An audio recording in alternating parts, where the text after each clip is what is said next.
Alors je me tourne vers vous, Denis Kolesnik, et nous allons faire un léger rappel qui peut-être précède même votre vie. Vous êtes peut-être né quand le mur de Berlin est tombé. Et voici ce qui s'est passé entre l'URSS et le bloc de l'Ouest. C'était, depuis les années 80, une série de renvois d'espions extrêmement musclés. Même le Canada s'y est mis en 1988. Et la Russie, enfin l'URSS de l'époque, renvoyait autant d'espions. Bon, ça c'est pour l'histoire, mais en 2018, eh bien, on a ça. On a, en une année, on a presque autant que dans toute la guerre froide.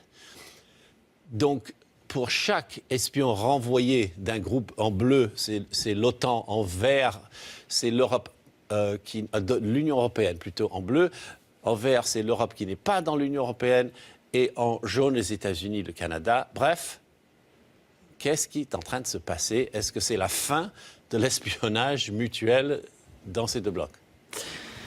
Déjà, il est important à dire que la dernière expulsion massive qui a connu le Royaume-Uni a eu lieu en 1985. Oui. Il y avait à peu près 30 ou 32 diplomates et espions russes qui ont été expulsés. Et c'était l'affaire Oleg Gordievsky, excusez-moi. D'accord.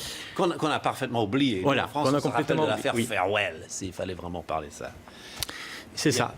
Et du coup, qu'est-ce qu'on observe aujourd'hui? On observe toute une montée d'hostilité entre la Russie et, si on peut dire, le bloc occidental ou les pays d'Europe de l'Est ou le Nord-Atlantique.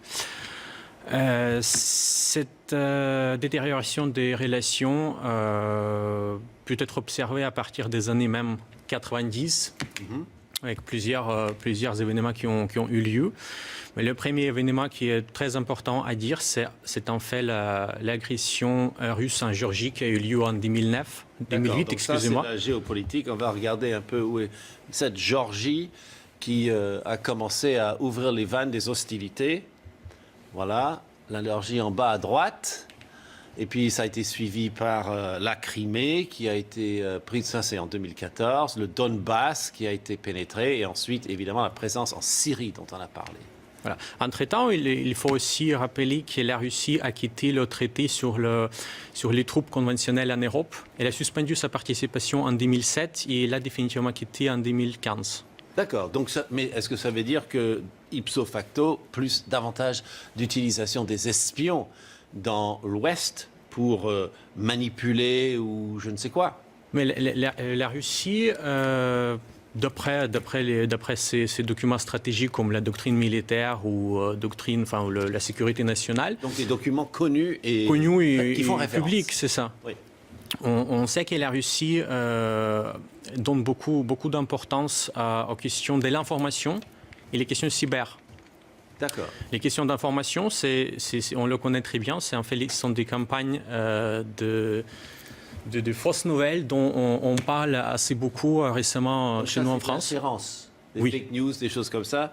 Alors là, on a essayé de voir un petit peu les endroits de l'Europe, sans oublier les États-Unis, qui ont subi une ingérence, n'est-ce pas?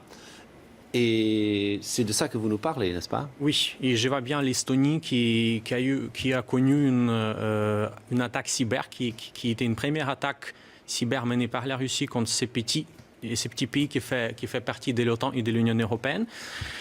Et puis on voit bien sûr le Royaume-Uni. On peut parler des référendums sur l'indépendance de l'Écosse. On a aussi la France, bien évidemment, la campagne présidentielle des dernières années. Donc là, ce sont des cyberattaques d'influence, c'est-à-dire... Bien sûr. C'est le système Facebook et des messages des trolls. Il y en a deux. Il y a un volet qui et qui ont pu appeler les attaques cyber, donc justement pirater des comptes, après dévoiler cette information. Et deuxième attaque, ce sont des attaques qui sont faites à travers les comptes Facebook, justement, ou les réseaux sociaux, ou même les médias parfois. Et je pense à un troisième genre d'attaque, c'est qu'on essaye d'entrer dans des infrastructures informatiques matérielles pour couper l'eau ou couper le gaz ou stopper les ordinateurs. Et ça a eu lieu, par exemple, en Ukraine. C'est un pays, on peut dire, un pays laboratoire pour ce genre d'attaque. En 2015, ce pays a connu une très forte attaque sur ses réseaux énergétiques. Alors là, j'ai essayé de dresser les pays avec des petits drapeaux russes où les gouvernements eux-mêmes sont assez bien disposés envers le Kremlin. Et c'est pas rien, hein, mais c'est surtout les Balkans. Oui, il est clair. Et Chypre. Il est clair, oui. Dans les Balkans, la Russie était historiquement très fortement présente, notamment en Serbie. Il y avait cette idée de la Russie qui défend le christianisme. Enfin, ça date déjà. Et puis, par exemple, en parlant des diplomates qui étaient expulsés, on peut voir que la Slovaquie n'a expulsé aucun diplomate russe. Bon, voilà, il y a un petit drapeau sur la Slovaquie. Voilà, justement. Mais c'est là peut-être expliqué par la crise politique, vu qu'il y avait un assassinat d'un journaliste investigateur. Et donc, il était assassiné en mois de mars.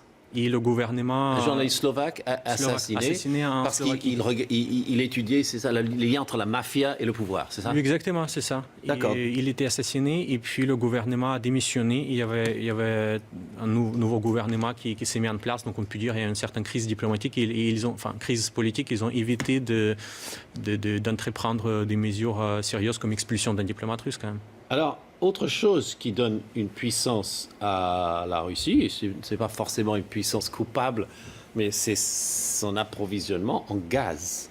Et là, on va regarder un petit peu. Et vous m'avez dit tout à l'heure que Nord Stream, c'est le tube en haut, est le plus important. Et remarquez qu'il va de la Russie à l'Allemagne sans passer par personne d'autre.